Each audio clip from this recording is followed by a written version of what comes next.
വരകളുടെ ചവിട്ടുപടികൾ കയറി മുകളിലെത്തി തിരിഞ്ഞു നോക്കുമ്പോൾ കാണുന്ന നിറവും പ്രകാശവും മനസ്സിൻ്റെ സംതൃപ്തിയിൽ നിറയുന്നുവെങ്കിൽ അതിനു പിന്നിൽ കർത്തവ്യബോധത്തിൻ്റെ, അർപ്പണബോധത്തിൻ്റെ സമർപ്പണം. അതാണ് ശ്യാം. അവിടെയാണ് ശ്യാം എന്ന കലാകാരനെ നാം വിലയിരുത്തേണ്ടത്. വെരി ഹമ്പിൾ, സിമ്പിൾ ആയിട്ടുള്ള ഒരു പേഴ്സൺ ആണെന്ന് തോന്നി. എല്ലാം ഞങ്ങളോട് എക്സ്പ്ലെയിൻ ചെയ്തു തരുന്നുണ്ട് നന്നായിട്ട്. എല്ലാം കലാകാരൻ ഇരുന്ന എഫേർട്ടൊക്കെ പുള്ളിയുടെ സംസാരത്തിൽ നിന്ന് തന്നെ ഞങ്ങൾക്ക് മനസ്സിലായി. ബ്യൂട്ടിഫുൾ ആയിട്ടുള്ള കുറേ പിക്ചേഴ്സ്, എല്ലാം ഡിഫറെൻറ്റ് ആയിട്ടുള്ള തീംസ് ആയിരുന്നു. ഈ വലിയ ക്യാൻവാസ് വെച്ചേക്കുന്നതൊക്കെ ഭയങ്കര എഫേർട്ട് ഇട്ട് ചെയ്തേക്കുന്നതാണ്. നല്ല ഭംഗിയാണ് എല്ലാം കാണാനായിട്ട്. അതുപോലെ തന്നെ ഈ ഇവിടെ നൈഫ് വെച്ചിട്ടുള്ള പിക്ചേഴ്സ്, നൈഫ് യൂസ് ചെയ്ത് വരച്ചേക്കുന്നുണ്ട്, ബ്രഷ് യൂസ് ചെയ്ത് വരച്ചേക്കുന്നുണ്ട്, അതുപോലെ ഫിംഗർ വെച്ച് വരച്ചേക്കുന്നുണ്ട്. മേളിൽ കാണുന്ന ഈ ബട്ടർഫ്ലൈ, അത് ഭയങ്കര ബ്യൂട്ടിഫുൾ ആണ്. ഫിംഗർ വെച്ചിട്ട് തന്നെ ചെയ്ത ഒരു പെയിൻറ്റിങ് ആണ് അത്.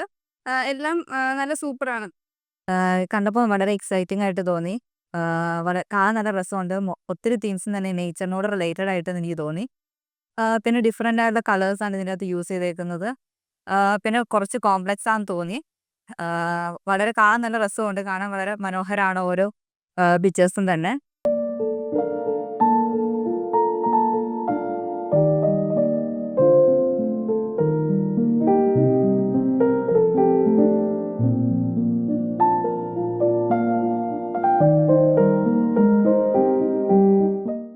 എൻ്റെ കുട്ടിക്കാലത്തെക്കുറിച്ച് പറയാനാണെങ്കിൽ, ഞാൻ ചെറുപ്പത്തിൽ പഠിച്ച സ്കൂളിൽ എല്ലായിടത്തും ഫ്രണ്ട്സൊക്കെ പറയുമായിരുന്നു, എൻ്റെ വരയെ കാണുമ്പോഴേക്കും കുഴപ്പമില്ല, നന്നായിട്ട് വരയ്ക്കുന്നുണ്ട്. കാര്യം ചെറുപ്പത്തിലുള്ള ഇൻട്രസ്റ്റ്, ഡ്രോയിങ്സ് എല്ലായിടത്തും എവിടെ ചെന്നിരുന്നാലും എൻ്റെ കയ്യിൽ ഒരു പേപ്പറും പെൻസിലും ഉണ്ടാകും. അപ്പോൾ അങ്ങനെ എപ്പോഴും വരേനോടുള്ള ഇൻട്രസ്റ്റിൻ്റെ പുറത്ത് എപ്പോഴും എൻ്റെ കയ്യിൽ ഡ്രോയിങ്സ് ഉള്ളതുകൊണ്ട് ഫ്രണ്ട്സിൻ്റെ ഒരു സപ്പോർട്ട് എപ്പോഴും ചെറുപ്പത്തിൽ മുതലുണ്ട്. പിന്നെ സ്കൂളിൽ 5ാം ക്ലാസ്സൊക്കെ ആയി തുടങ്ങിയപ്പോഴേക്കാണ് ഈ ശരിക്കുള്ള ഫാദർ ഇത് കണ്ടിട്ടുള്ള ഇൻട്രസ്റ്റിൽ ബുക്കും പേപ്പറൊക്കെ എപ്പോഴും തരുമായിരുന്നു.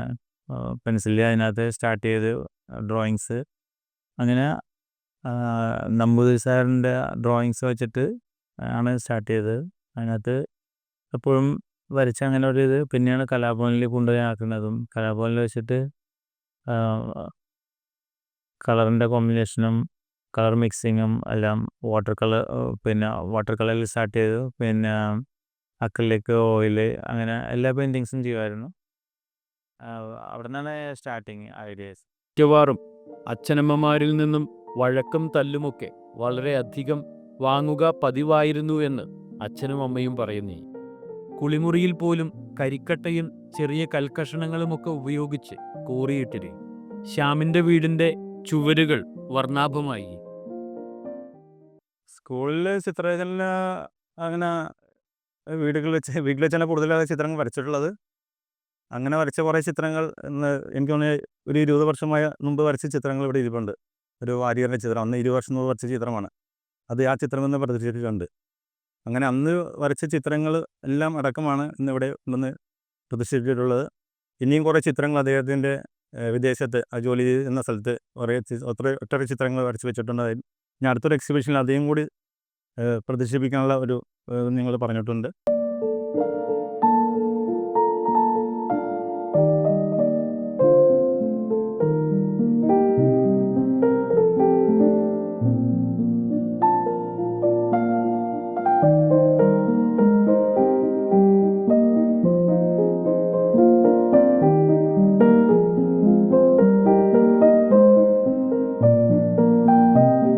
അന്നേ മാതാപിതാക്കൾ മനസ്സിലാക്കി ശ്യാം എന്ന സ്വന്തം മകൻ വരയ്ക്കാൻ തുടങ്ങുകയാണ് എന്ന്. എന്നാൽ ഇന്നത്തെ ഇത്ര വലിയ വിജയം ഒരിക്കലും അവർ സ്വപ്നം കണ്ടതല്ല. ശ്യാം എന്ന കുഞ്ഞുമകൻ്റെ മനസ്സിൽ നിറങ്ങളുടെ മായാലോകവും വരകളുടെ അതിശയലോകവും പതിയെ പതിയെ വിടരുകയായി. അന്നൊരു 5ാം ക്ലാസ് മുതലൊക്കെ ഞാൻ വരച്ചു തുടങ്ങിയിട്ടുണ്ട്. അപ്പോൾ കൂടുതലും സ്കെച്ച് പിന്നെ ഫാദർ കൊണ്ടുവന്ന തന്നെ കുറേ ബുക്സ് ഉണ്ട്. നമ്പൂതിരി അങ്ങനെയുള്ള ആൾക്കാർ വരക്കണ സ്കെച്ചസ് അങ്ങനെയുള്ളതൊക്കെ കണ്ടപ്പോഴേക്കും അത് നോക്കി വരക്കാൻ വേണ്ടി ബുക്സും ഒത്തിരി എനിക്ക് കൊണ്ടുവന്ന് വരുമായിരുന്നു. അതിലാണ് വരച്ച് സ്റ്റാർട്ട് ചെയ്തതൊക്കെ. അപ്പോൾ നമ്പൂതിരി സാറിൻ്റെ പെയിൻറ്റിങ്സ്, കാർട്ടൂൺസ്, അങ്ങനത്തെ ഉള്ള ഡ്രോയിങ്സ് അന്ന് കലാകൗമുദി അങ്ങനത്തെ ബുക്സാണെന്ന് തോന്നുന്നു. അതിനകത്ത് ഒത്തിരി പെയിൻറ്റിങ്സ്, ഡ്രോയിങ്സൊക്കെ കണ്ട് ഇൻട്രസ്റ്റഡ് ആയിരുന്നു, അത് ഒത്തിരി വരക്കുമായിരുന്നു അതുപോലെ തന്നെ. അപ്പോൾ അങ്ങനെയാണ് അതിൻ്റെ സ്റ്റാർട്ടിങ്. എന്നിട്ടാണ് കലാഭവനിൽ പോണതും. 5-ാം വയസ്സിൽ സ്കെച്ച് പെന്നുകളുമായി കൂട്ടുകൂടി. കയ്യിൽ കിട്ടിയിരുന്ന കരിക്കട്ടകളും കൽക്കഷണങ്ങളുമൊക്കെ പതിയെ പതിയെ വഴിമാറിയപ്പോൾ നിറച്ചാർത്തുകൾ കൂട്ടായി തുടങ്ങി. സ്വന്തം പ്രായത്തിലുള്ള കുട്ടികൾ വരയ്ക്കുന്നതിലും മനോഹരമായി കാണുന്നവർക്ക് മനസ്സിലാകുന്ന ഭാഷയിൽ വരയ്ക്കുവാൻ ശ്യാമെന്ന കൊച്ചുകുട്ടിക്ക് കഴിഞ്ഞിരുന്നു.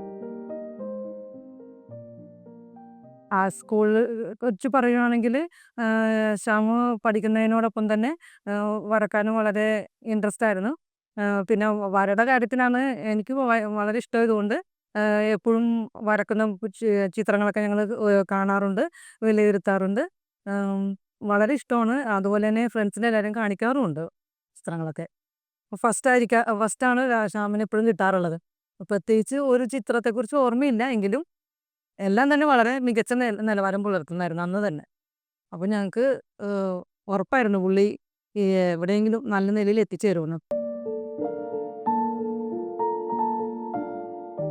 ഏതെല്ലാം നിറങ്ങൾ എവിടെയൊക്കെ എങ്ങനെയൊക്കെ വിളക്കി ചേർക്കണമെന്ന് അന്നേ ആ കുഞ്ഞു മനസ്സിൽ വ്യക്തതയുള്ളതുപോലെ തോന്നിക്കും വിധമായിരുന്നു ശ്യാമിൻ്റെ ചിത്രരചനകൾ.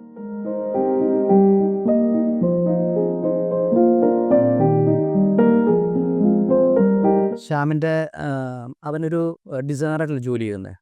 അപ്പോൾ അതുമായി ബന്ധപ്പെട്ട് നമ്മൾ എവറി ഇയർ വരാറുണ്ട് അവൻ. അപ്പം ഞങ്ങൾ കൂടാറുണ്ട്. അപ്പോൾ ആ സമയത്തൊക്കെ പറയാറുണ്ട് ഇങ്ങനെ ഞാൻ വരയ്ക്കാറുണ്ട്, ഇന്നമാതിരി സംഭവങ്ങൾ ചെയ്യാറുണ്ട്, അങ്ങനെ ഒരു പ്ലാൻ ഉണ്ട് എനിക്ക് ഇന്നമാതിരി ചെയ്യണമെന്നുള്ളത് എന്നുള്ളതൊക്കെ അവൻ അങ്ങനെ പറയാറുണ്ട് എന്നുള്ളത്. കൂട്ടുകാരുണ്ടെങ്കിലും കളർ പെൻസിലുകളും ബ്രഷുകളുമൊക്കെ ആയിരുന്നു ശ്യാമിൻ്റെ ഇഷ്ടത്തോഴന്മാർ.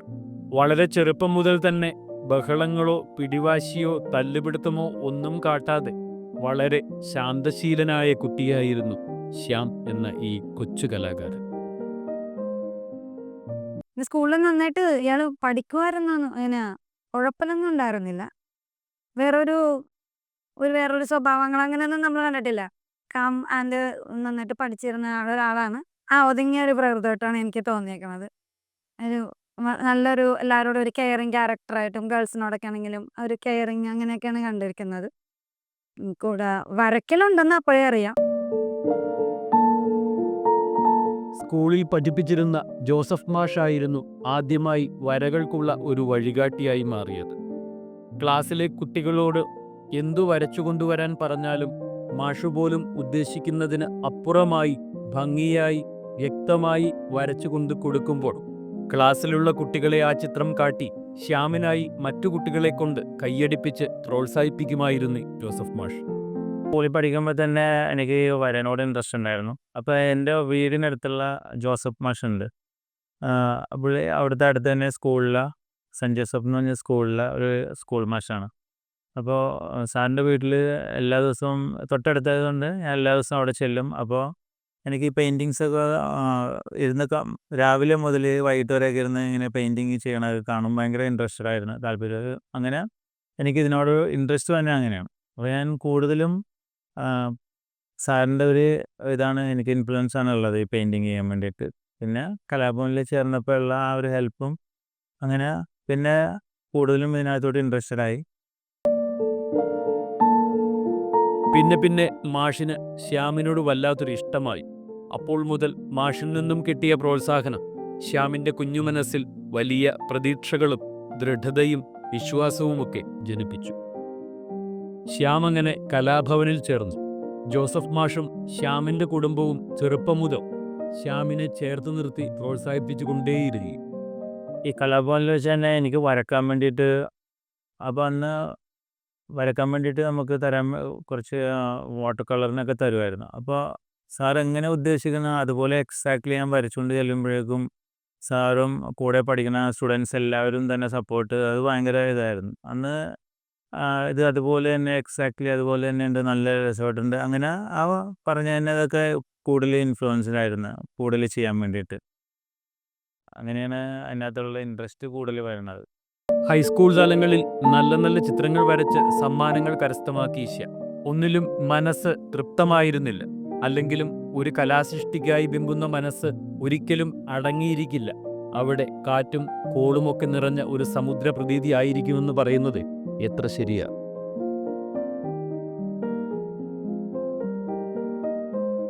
വീണ്ടും വീണ്ടും മനസ്സിൽ ഉരുത്തിരിയുന്നത് ക്യാൻവാസിലാക്കി മാറ്റും വരെ തിരയടങ്ങാത്ത മനസ്സുമായി ശ്യാം ഉറങ്ങാതെ ഉണർന്നിരിക്കും. അതൊന്ന് ക്യാൻവാസിലായി കിട്ടിക്കഴിഞ്ഞാൽ തൃപ്തിയോടെ ഇരിക്കുന്നതും ശ്യാമിൻ്റെ സ്വഭാവങ്ങളിലൊന്നായി മാറി എന്നത് സത്യമായി തുടങ്ങി. കൗമാരക്കാരനായ ശ്യാം അങ്ങനെ 3D ആനിമേഷൻ പഠിച്ചു തുടങ്ങി. വളരെ വ്യക്തതയോടെ തൃപ്തിയോടെ ഏറ്റെടുക്കുന്നതെന്തും പൂർത്തീകരിക്കുന്ന ഒരു സ്വഭാവം കൂടി അപ്പോഴേക്കും ശ്യാമിൽ ഉറച്ചിരുന്നു. അദ്ദേഹം ഞങ്ങളൊപ്പം ഞങ്ങൾ ഫ്രണ്ട്ലി ആയിട്ട് നല്ല രീതിയിലുള്ള ഇതൊക്കെ ആയിട്ട് നടക്കുന്നൊരു വ്യക്തിയാണ്. ഇന്നും അദ്ദേഹത്തിന് ഒരു മാറ്റവും സംഭവിച്ചില്ല. പക്ഷേ അതിലെ ചിത്രങ്ങൾ ഒട്ടേറെ മാറ്റങ്ങൾ, ഒട്ടേറെ വ്യത്യസ്തങ്ങളെ ചിത്രങ്ങളാണ് അദ്ദേഹം വരച്ച് കൊണ്ടുവരിക്കുന്നത്. എൻ്റെ അടിസ്ഥാനത്തിലാണ് ഒട്ടേറെ ചിത്രങ്ങൾ അദ്ദേഹം വീട്ടിൽ വരച്ച് വെച്ചിട്ടുണ്ടായിരുന്നു. അങ്ങനെ അദ്ദേഹത്തിന് ഞങ്ങൾ ഒന്ന് എക്സിബിറ്റ് ചെയ്യാവുന്ന രീതിയിലാണ് ഇവിടെ ഒട്ടേറെ ചിത്രങ്ങൾ ഇപ്പോൾ അങ്ങനെ ഞങ്ങൾ കളക്ട് ചെയ്തുകൊണ്ട് ഇവിടെ പ്രദർശിപ്പിച്ചിട്ടുള്ളത്.